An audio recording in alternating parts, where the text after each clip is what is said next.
और चलिए आगे बढ़ेंगे। बड़ी खबर आपको बता दें, लक्सर में ग्राम पंचायत सदस्य पद के लिए कल चुनाव होंगे। 21 ग्राम पंचायतों में 41 पंचायत सदस्य पदों के लिए चुनाव होगा। 41 पदों पर चुनाव के लिए मैदान में 92 उम्मीदवार है। कल सुबह 8 बजे से शाम 5 बजे तक मतदान होगा। सुरक्षा के लिहाज से 140 पुलिस कर्मियों की ड्यूटी यहां पर लगाई गई है। तो 41 पदों पर चुनाव के लिए 92 उम्मीदवार मैदान में है। उत्तराखंड में धर्मांतरण के खिलाफ सख्त कानून बनने जा रहा है। धामी सरकार के फैसलों का संतों ने स्वागत किया है।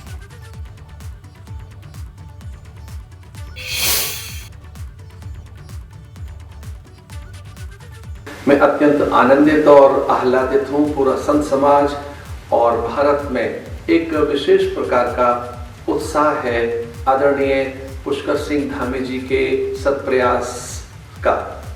उत्तराखंड की सरकार ने एक बड़ा निर्णय लिया है। धर्मांतरण के लिए एक बड़ा कठोर वह कानून लेकर आए हैं। किसी धर्म और संप्रदाय को छोड़कर दूसरे के साथ जुड़ना इतना आसान नहीं होता है। धार्मिक पहचान का परिवर्तन अर्थात अपने आप का परिवर्तन है। जबरन धर्मांतरण प्रतिबंधित करके माननीय मुख्यमंत्री श्री पुष्कर सिंह धामी जी ने बहुत बड़ा काम किया है। इससे समाज सुरक्षित रहेगा, समाज की स्वतंत्रता और सम्मान सुरक्षित रहेगा। और फिर किसी को छल से, बल से या कोई दल से इस तरह के काम करे, ये कुछ।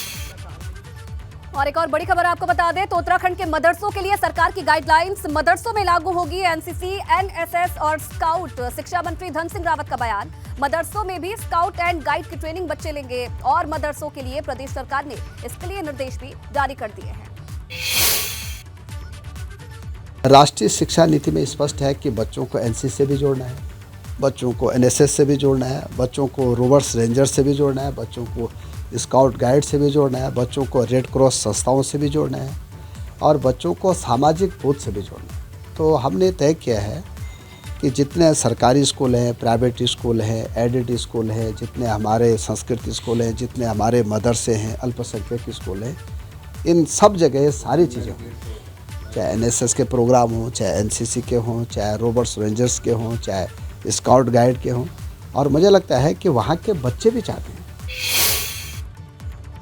वहीं मदरसों में NCC, NSS, scout guide course और ड्रेस कोड लागू करने के फैसले का कांग्रेस ने भी समर्थन किया है। कांग्रेस ये भी कह रही है कि सिर्फ बयानबाजी से कुछ नहीं होगा, सरकार को इस ओर ध्यान भी देना पड़ेगा। बयानबाजी ही सरकार कब तक करेगी? 5 साल ये 2017 से 2022 तक सत्ता में रहे।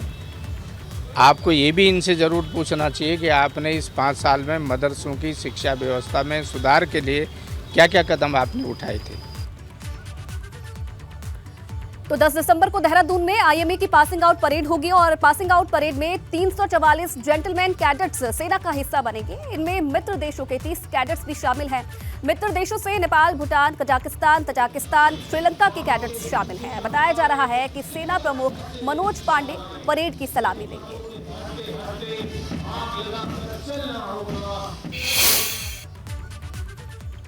गैरसैंण तहसील मुख्यालय पर अभी भी काफी पद खाली पड़े हैं, जिसे लेकर लोगों ने एसडीएम दफ्तर के बाहर ज्ञापन चस्पा कर दिया है। लोगों का कहना है कि ग्रीष्मकालीन राजधानी होने पर भी यहां अधिकारियों के पद खाली पड़े हैं, जिससे लोगों को जरूरी काम करवाने में काफी परेशानी होती है।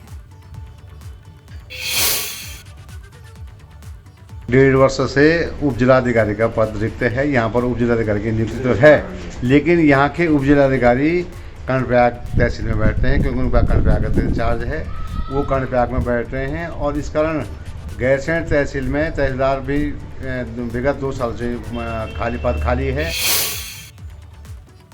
वहीं लक्सर में 3 अधिकारियों पर घोटाले को लेकर मामला दर्ज हुआ है। मुंडाखेड़ा खुर्द गांव में खेतों में पाइपलाइन लगाने पर काम चल रहा है। आरोप है कि पाइपलाइन डालने में बड़ा घोटाला हुआ है।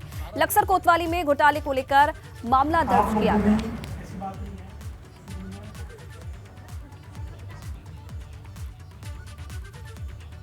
और अब बात करेंगे प्रदेश में हुई चीनी चोरी की। तो इकबालपुर शुगर मिल के गोदामों से करोड़ों रुपए की चीनी चोरी हो गई है। सरकार के निर्देशों के बाद डीएम खुद मौके का निरीक्षण करने पहुंचे।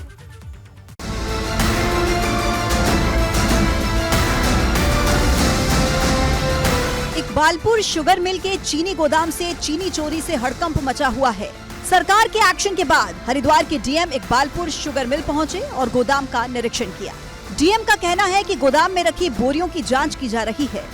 किसानों की तरफ से ये भी शिकायत मिली और पूर्व में मेरे द्वारा भी माननीय हाईकोर्ट में काउंटर एफिडेविट फाइल किया गया था और ये मेरे द्वारा भी आशंका व्यक्त की गई थी कि जितना स्टॉक शो किया जा रहा है उतना संभवतः है नहीं। और बाद में किसानों की तरफ से भी इस बात की कंप्लेंट्स हुई। फिर गवर्नमेंट ने इसका संज्ञान लेते हुए आदेश किया कि इनकी जो भी गोडाउन्स यहाँ बंद हैं उसकी एक बार रिकाउंटिंग करा लेना उचित होगा। दरअसल कुछ किसानों ने शिकायत की थी कि गोदाम में उतनी चीनी नहीं है जितनी चीनी गोदाम में बताई जा रही थी। हरिद्वार के इकबालपुर शुगर मिल में करोड़ों की चीनी चोरी करने का मामला सामने आया है, जिसके चलते राज्य सरकार की ओर से जांच कराने के साथ साथ सख्त कार्रवाई करने के भी निर्देश दिए गए हैं। हालांकि हरिद्वार के डीएम विनय शंकर पांडे की निगरानी में ताबड़तोड़ छापे मारे जा रहे हैं। आने वाले 2 से 3 दिनों के बीच में पता चलेगा आखिरकार कितनी चोरी की गई है, लेकिन जानकारी मिल रही है कि करीब 9 करोड़ की चीनी चोरी कर ली गई है।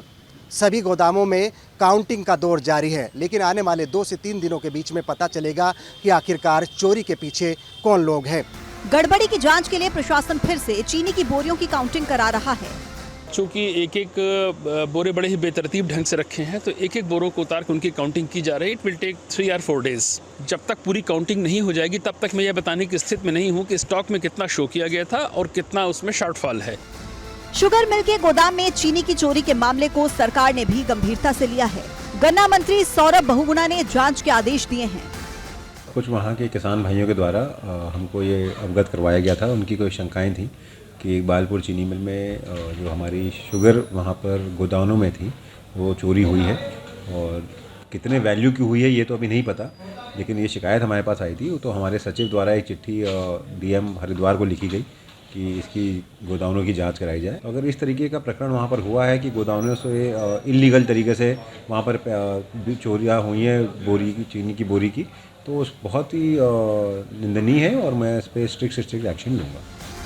गोदाम से करीब 9 करोड़ रुपए की चीनी चोरी होने की बात कही जा रही है। जांच के बाद ये आंकड़ा और भी बढ़ सकता है, मगर बड़ा सवाल ये है कि जब गोदाम बंद था तो उससे चीनी चुराई किसने। एबीपी गंगा के लिए रुड़की से विनीत त्यागी के साथ देहरादून से विनोद कुमार की रिपोर्ट। बढ़ते आगे, हरिद्वार और रुद्रपुर में अवैध निर्माण के खिलाफ कार्रवाई हुई है। गुरुवार को हरिद्वार में प्रशासन की टीम ने पुराना आरटीओ चौक से लेकर भारत माता मंदिर तक सिंचाई विभाग की भूमि पर किए गए अवैध अतिक्रमण पर बुलडोजर चलाया है। उधर रुद्रपुर में अतिक्रमण हटाने पहुंची प्रशासन की टीम को लोगों के विरोध का भी सामना करना पड़ा।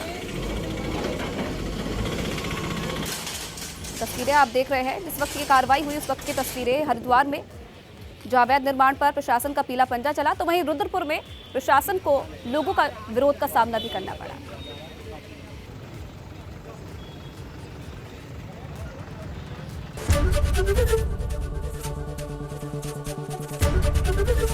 एबीपी गंगा, खबर आपकी, जुबान आपकी।